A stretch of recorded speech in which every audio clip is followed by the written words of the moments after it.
आ जाइए सभी फ्रेंड्स, हम एक और नए क्वेश्चन को हम सोल्व करते हैं और ये भी हमारा पार्ट ए का क्वेश्चन है जो कि जून 2023 में ही पूछा गया है। बिल्कुल सिंपल क्वेश्चन है, मीन के ऊपर क्वेश्चन है और ये मैंने आपको जब मीन मोड मीडियन सिखाया उस दौरान मैंने आपको करवाया भी था। आई होप आपको ये याद होगा, ठीक है।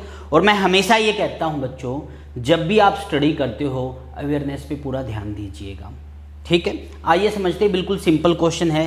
क्वेश्चन ये कहता है mean of A and mean of B are equal. A की मीन और बी की जो मीन है वो इक्वल है, then which of the following is necessarily true. तो इनमें से कौन सा ऑप्शन सही है, ठीक है।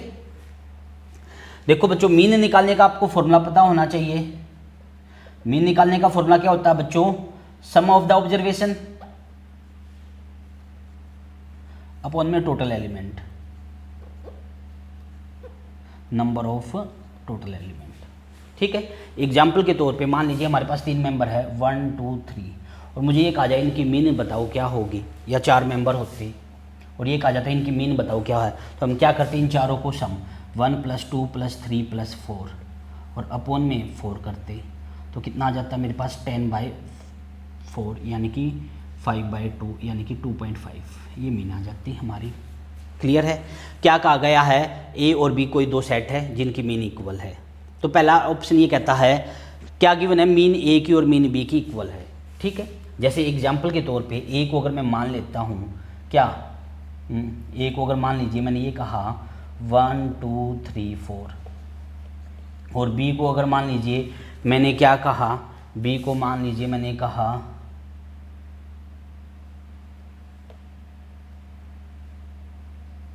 1 और 4 ये कहा, तो क्लियरली इन दोनों की मीन है। इसकी मीन भी 2.5 आएगी और इसकी मीन भी 2.5 ही आएगी, दोनों का सम करके डिवाइड, ठीक है। दोनों की मीन सेम है।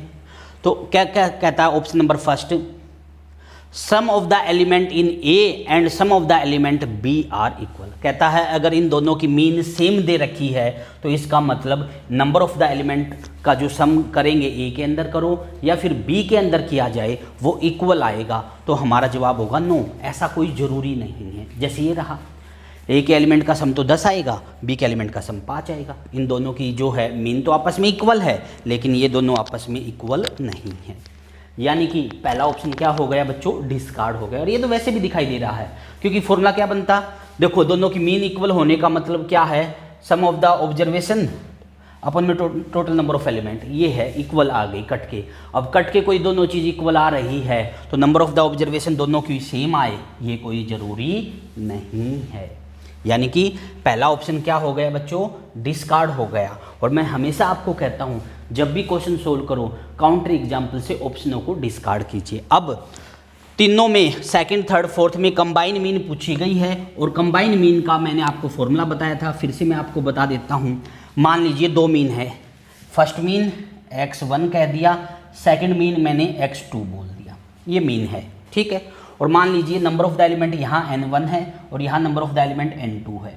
2 मीन है 2 सेट की, ये a की है और ये मीन मान लीजिए b की, ये b की ऑब्जर्वेशन मीन, ये मीन है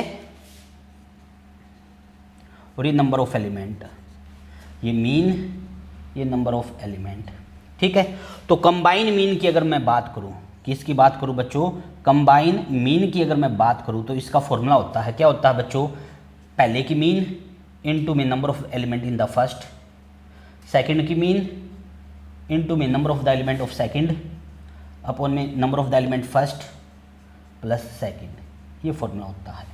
क्लियर हुआ आपको? Yes sir. अब क्या दे रखा बच्चों, दोनों की मीन इक्वल दे रखी है, दोनों की मीन इक्वल है यानी x1 भी m है और x2 भी m है। तो कैलकुलेट करते हैं, x1 और x2 की वैल्यू m रख देते हैं, तो ये क्या आएगा m into n1 plus m into n2, ये आएगा। अपॉन में क्या है बच्चों, n1 प्लस n2, क्या कॉमन ऊपर से m, तो क्या आएगा n1 प्लस n2 और नीचे भी क्या है n1 प्लस n2, इससे ये कैंसिल आउट हो गया, m आ गया। m क्या था, m हमारा मीन ऑफ फर्स्ट भी है और m हमारा मीन ऑफ सेकंड भी है, यानी कि जो कंबाइन मीन है वो हमारी m के इक्वल आ गई। क्या कहेंगे बच्चों कि जो कंबाइन मीन है वो हमारी किसके इक्वल है, कंबाइन मीन हमारी m के इक्वल है। यानी कि हम ये कह सकते हैं यहाँ से क्या पता चला हमें कंबाइन मीन के बारे में? ये कह सकते हैं हम कि जो कंबाइन मीन है, combine mean of A and B, वो किसके इक्वल है? ये हमारी इक्वल है मीन ऑफ ए के भी इक्वल है, और ये हमारी मीन ऑफ बी के भी इक्वल, इन दोनों के इक्वल है ये।